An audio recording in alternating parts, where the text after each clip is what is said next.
अस्सलाम वालेकुम, welcome back to my channel. I hope you all are doing well. तो जब इतने दिनों बाद हम मिल रहे हैं तो अच्छा यही है कि हम कुछ बनते हुए देखें, खाने की चीज़। वैसे भी तो ये कुकिंग चैनल ही है, लेकिन जब खाने की चीज़ें बनती हैं तो उसको देखने का मज़ा ही अलग है। जब आप बना नहीं रहे हो लेकिन आपके सामने बन रही हो और आपके मुँह में पानी आ रहा हो और आप देखें और फिर आप उठ के जल्दी जल्दी अपने लिए वो बनाएं।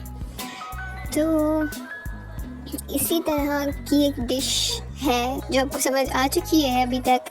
स्पैगेटीज़ बनाते हैं और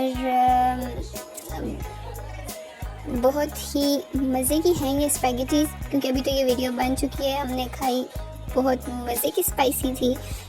एक तो होता है मिर्च मसाला और एक होता है मसाले वाला टेस्टी स्पाइसी।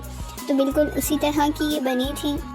और इसी के साथ साथ एक और खुशी ये कि अल्हम्दुलिल्लाह हमारे चैनल पे 1 के सब्सक्राइबर्स हो चुके हैं, अल्हम्दुलिल्लाह। और आप सबका भी बहुत शुक्रिया, आप सबके सपोर्ट के बगैर तो ये हो नहीं सकता था।